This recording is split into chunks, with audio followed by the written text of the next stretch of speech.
എന്റെ പൊന്നുമോനെ, അവിടുന്ന് ഒന്ന് ഇറങ്ങിക്കിട്ടാൻ പെടുന്ന പാട്.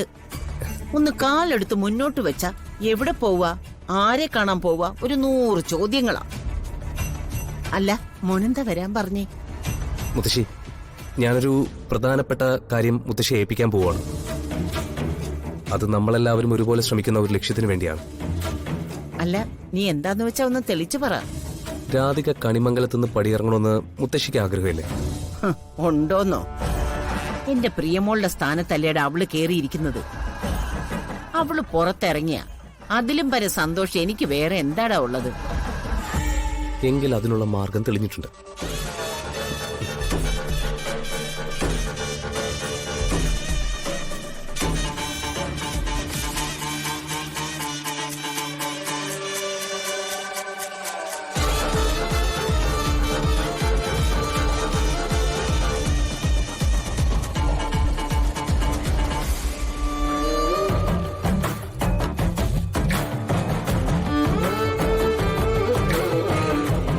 ഇത് മുത്തശ്ശി തൽക്കാലം കയ്യിൽ വെച്ചോ.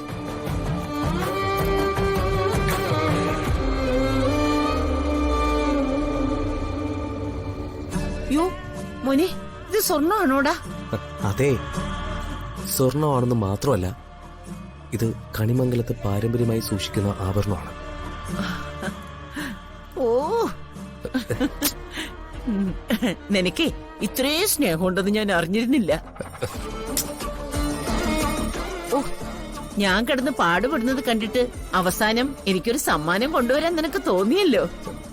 ഇത് മുത്തശ്ശിക്കുള്ളതല്ല. പിന്നെ ഈ മാല കൊണ്ട് മുത്തശ്ശി ചെയ്യേണ്ടത് എന്താണെന്നറിയോ? ആ,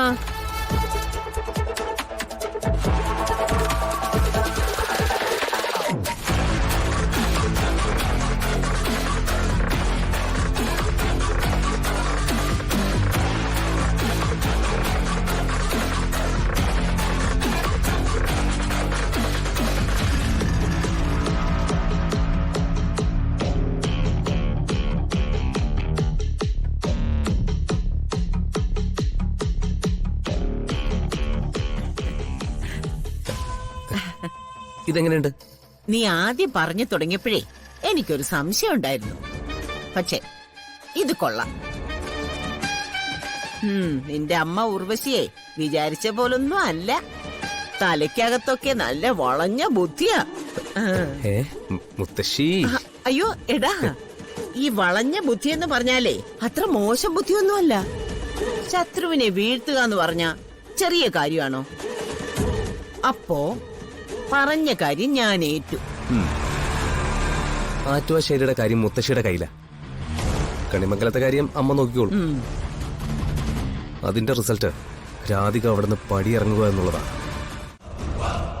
നിന്നെ കുഞ്ഞു പ്രായത്തിലായാലും ഇപ്പോഴായാലും അംഗീകരിക്കാത്ത ഒരുത്തിരെയും മുത്തശ്ശിക്ക് കണ്ടൂടാ. പിന്നീട് അങ്ങോട്ട് ചെയ്തു കൂട്ടിയതൊക്കെ നിസ്സാര കാര്യങ്ങളാണോ?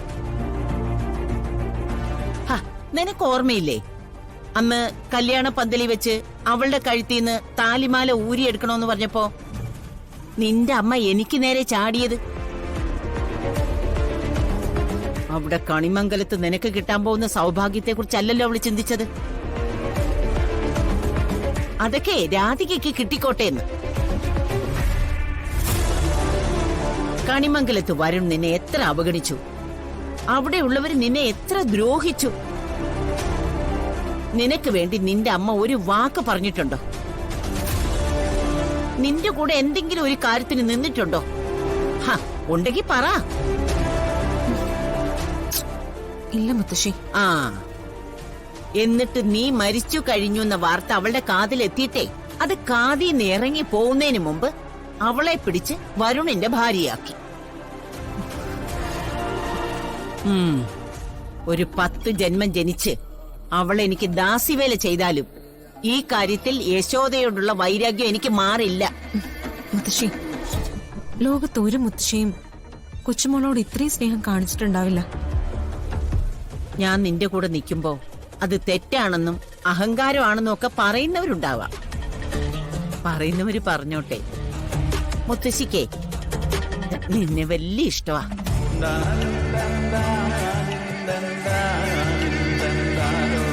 മുത്തശ്ശിക്കൊന്ന് കണ്ണടച്ച് ഉറങ്ങണമെങ്കിൽ മനസ്സിൽ നിന്റെ രൂപം തെളിയണം.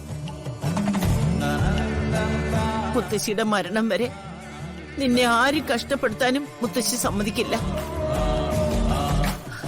നിന്നെ കഷ്ടപ്പെടുത്തുന്നവരെ മുത്തശ്ശി വെറുതെ വിടുകയില്ല.